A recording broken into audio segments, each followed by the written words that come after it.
सबसे पहले अपना नाम बताओगे?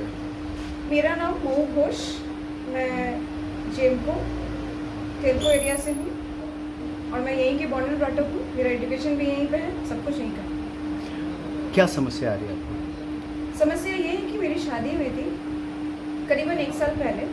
25 अप्रैल को मेरी रजिस्ट्री हुई थी यहाँ के साक्षी के सब रजिस्ट्रार के पास, और फिर मैंने 1 मई को पूरे विधि विधान के साथ, सिंस मैं हिंदू हूँ तो मैंने अपने विधि विधान के साथ शादी की। उसके बाद फिर मैं 14 जुलाई को जापान गई, जहाँ पे मेरे साथ बहुत ही गंदा व्यवहार हुआ, मेरे हस्बैंड ने किया।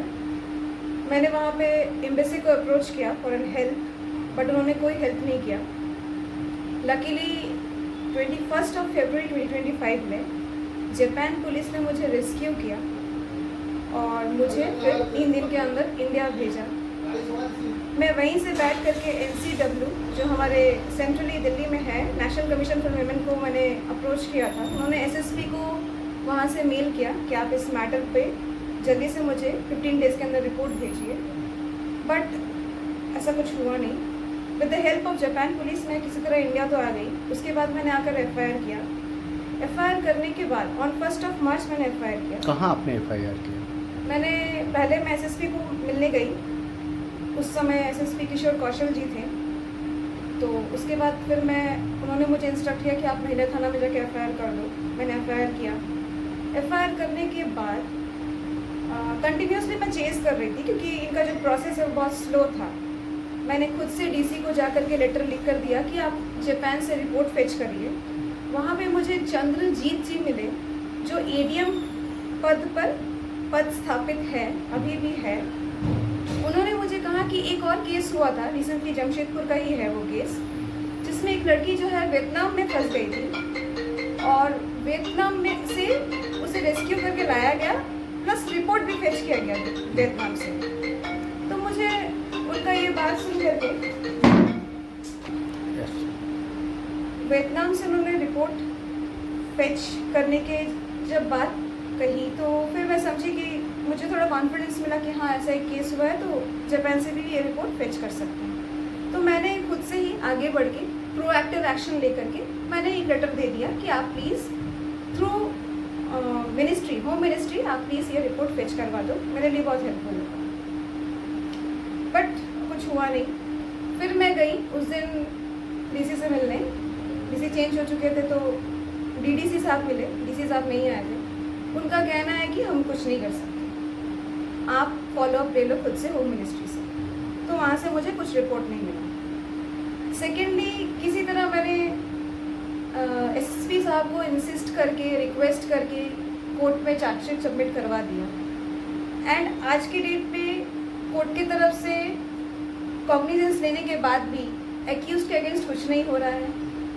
सेकेंडली मेरे को सिंस मार्च से ही थ्रेटनिंग्स आ रहे हैं। मैं इस बात को रिपोर्ट करती हूँ। किसके द्वारा थ्रेटनिंग आ रहा है? मेरे हस्बैंड के द्वारा विभिन्न तरीक़ों से थ्रेटनिंग्स आ रहा है, through mails, through messages, through social media platforms.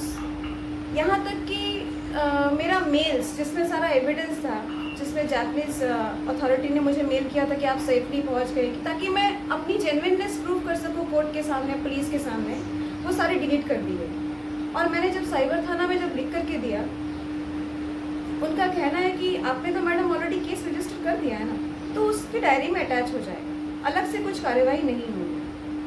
अभी मैंने 10 जुलाई मुझे नंबर ऑफ़ कॉल्स आ रहे थे, तो मैंने एक को कॉल्स को उठा करके मैंने पूछा कि भाई आप कौन हो?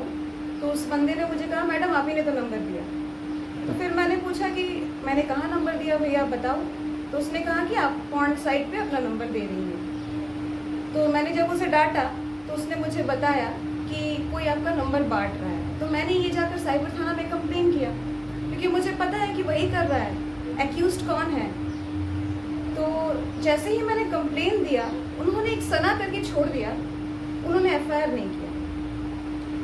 सेम चीज़ अगर मैं देखूँ, आज अगर मैं एक नॉर्मल सिटीजन नहीं होती, आज अगर मैं कोई बिजनेसमैन होती या मेरी पॉलिटिकल रीच ज़्यादा होती, तो आज 24 घंटे में केस सॉल्व हो जाता मेरा।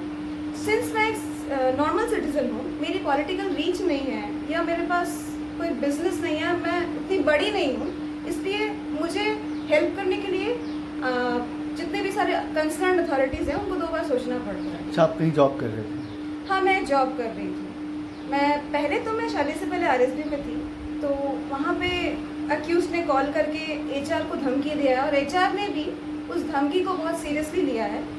Instead of that saying that कि मुझे वो इन पर्सन जानते हैं, मैं यहीं की हूँ, इंस्टेड ऑफ दैट उसे ज़्यादा प्रेफरेंस दिया गया। कोई दिक्कत नहीं है, मैंने आरएसबी को दोबारा कभी अप्रोच भी नहीं किया। सेकेंडली, मैंने श्याम एंटरप्राइजेस ज्वाइन किया था। वहाँ पर भी उसने गलत बात कह करके मुझे डिफेम करने की कोशिश की। इंस्टेड ऑफ दैट मैंने उन्हें अपने एंड से सारी चीज़ें क्लियर की कि मेरा ऐसा कोई प्रॉब्लम नहीं है। इंस्टेड ऑफ दैट उन्होंने मुझे इलीगली टर्मिनेट कर दिया। इसके अगेंस्ट मैंने जब बोला तो उनका कहना है कि हम कुछ नहीं करेंगे या हम नहीं देंगे आपको। फिलहाल मेरा लास्ट होप है लेबर सुपरिटेंडेंट सर जो सरायकेला में बैठते हैं, mister Avinash Thakur. Let's see कि वो क्या करते हैं। अगर वो कुछ नहीं करते हैं तो फिर नेक्स्ट आगे बढ़ना पड़ेगा। आपको जॉब से टर्मिनेट किया गया, रीज़न क्या बताया गया? रीज़न मुझे कुछ नहीं बताएगा। यही बात मैंने आज भी उनसे कहा कि मुझे प्रॉपर रीज़न कुछ नहीं दिया गया। मैंने चोरी किया, मैंने किसी के साथ बदतमीजी की, मैंने कोई मारपीट किया, कुछ रीज़न नहीं बताया गया। इंडिया गवर्नमेंट से क्या डिमांड करते हैं आप? इंडिया गवर्नमेंट से मैं क्या डिमांड करूं? मैंने पीएम पोर्टल में कंप्लेंट डाला है, मैंने एनसीडब्ल्यू में कंप्लेंट डाला है, मैंने स्टेट के सीएम तक को अप्रोच किया है। मुझे लगता नहीं है कि इंडिया का कोई भी कंसर्न अथॉरिटीज़ मेरे लिए बैठा है या मुझे सेव करना चाहता है। लेकिन मैं इतना ज़रूर श्योर हूँ कि कल को अगर मैं मर जाती हूँ या मैं कोई सुइसाइड अटेम्प्ट करती हूँ या मुझे कुछ हो जाता है तो मैं ज़रूर से ज़रूर मैं हेडलाइन में ज़रूर आ जाऊँ। देश के प्रधानमंत्री कहते हैं कि बेटी बचाओ बेटी पढ़ाओ, और आप इतनी मुसीबत में हैं, क्या कहेंगे? मुझे यही पता है कि प्रधानमंत्री को ये बात पहुंची ही नहीं है, और अगर प्रधानमंत्री तक ये बात पहुंचती है किसी माध्यम से तो मैं तो यही कहूँगी उनसे कि ग्राउंड लेवल में जो भी लोग काम कर रहे हैं पहले उन्हें सुधारा जाए।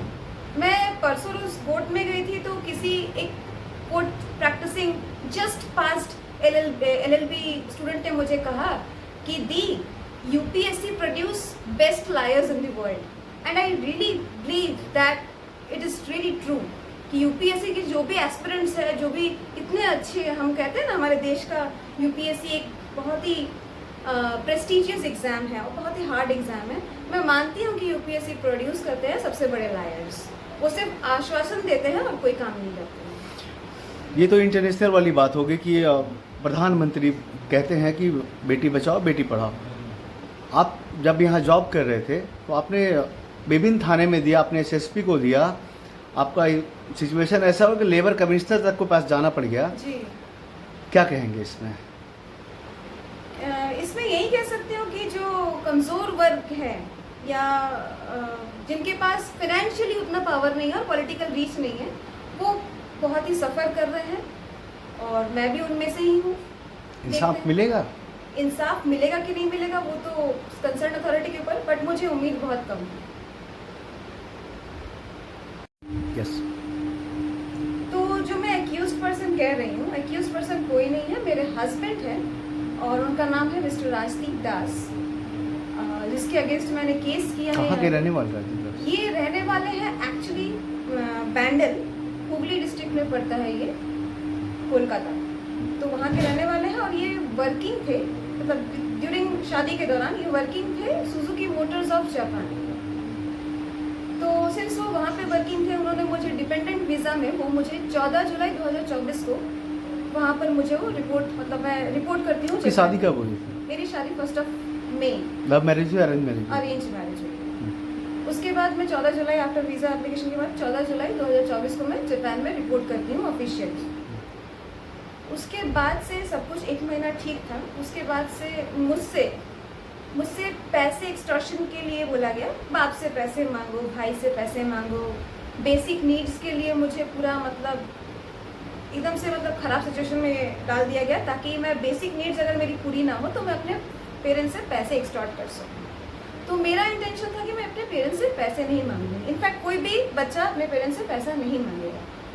एंड सिंस मैं अर्निंग थी तो मेरा तो ऑलरेडी ये प्रिंसिपल नहीं रहा है, तो मैंने उससे कहा कि आई विल वर्क, तुम्हें जो भी पैसे की ज़रूरत होगी मैं काम करके तुम्हें दूँगी। तो मैंने जॉब के लिए भी अप्लाई किया था, मेरी जॉब भी हो गई थी आदित्य बिरला तमिलनाडु लोकेशन के लिए। तमिलनाडु लोकेशन के लिए जॉब हो गई थी, तो मुझे सारी फैसिलिटीज़ मिल रही थी।